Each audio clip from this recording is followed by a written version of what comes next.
আমি পরিষ্কার একদম স্পষ্ট দেখতে পারতেছি এই দেশে যখন শেখ হাসিনা আবার আসবে। বাই দা ভাই আপনি লিখে রাখেন আমার কথাগুলা। এই এনসিপির প্রত্যেকটা ছেলের এমন অবস্থা করবে শেখ হাসিনা, এদের অস্তিত্ব খুঁজে পাওয়া যাবে না।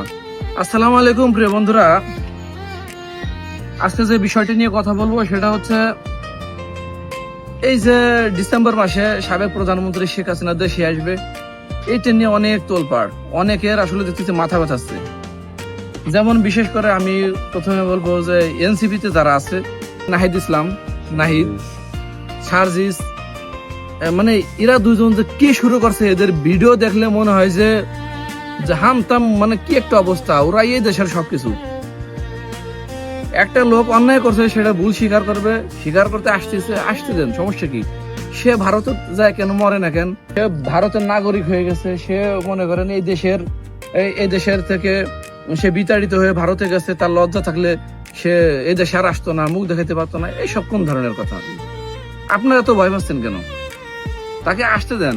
আসার পরে এদেশের আইন আছে, আইন অনুযায়ী যে বিচার হয়, সে বিচারের সম্মুখীন হবে। সে তো বলছে যে আমি আত্মসমর্পণ করব, এই দেশের যে শাস্তি আছে সেটা যদি তার জন্য হয় সেটা হবে, সমস্যা কি?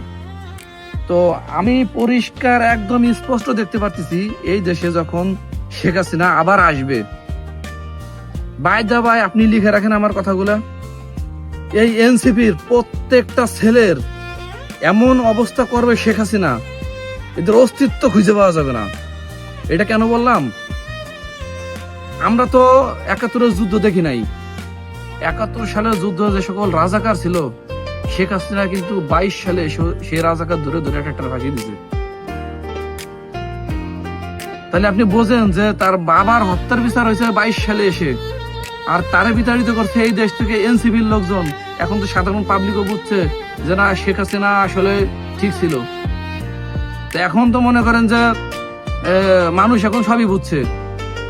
এখন আপনারা এনসিপির লোকজন যদি আবার এই জনগণকে ডাক দেন, জনগণকে তো আহাম্মক নাকি আপনাদের ডাকে আসবে? জনগণ বুঝছে কোনটা সঠিক আর কোনটা ভুল। হ্যাঁ, তবে এনসিপির নেতা আপনারা রেডি থাকেন। যদি সাবেক প্রধানমন্ত্রী শেখ হাসিনা বাংলাদেশে আসে, আমি বিএনপি নিয়ে আমি কোনো কথা বলছি না, কারণ দেশ বিএনপি চালাচ্ছে, আলহামদুলিল্লাহ চলতেছে। আমি চাই যে দেশের উন্নয়নমূলক কাজ বিএনপি করুক, বিএনপি ক্ষমতায় থাকবে। এই দেশের তো দল আমি মনে করি দুইটাই, আওয়ামী লীগ আর বিএনপি, এছাড়া তো আমি কোনো দলই দেখি না। তাই একটা দল উত্থান পতন হবে, এটাই স্বাভাবিক। কিন্তু আপনাদের এনসিপি কি হবে, এটা দেখার অপেক্ষা আমরা আছি জনগণ। ডিসেম্বর মাসে শেখ হাসিনা আসুক, আসার পরে কোনো একদিন এনসিপির এই সার্জিস আর এই নাহিদ, এই দুটোরে বিশেষ করে এর যে কি হালাত হবে, এর ভিডিও আপনাকে দেবো। ভালো থাকবেন সবাই, আসসালামু আলাইকুম।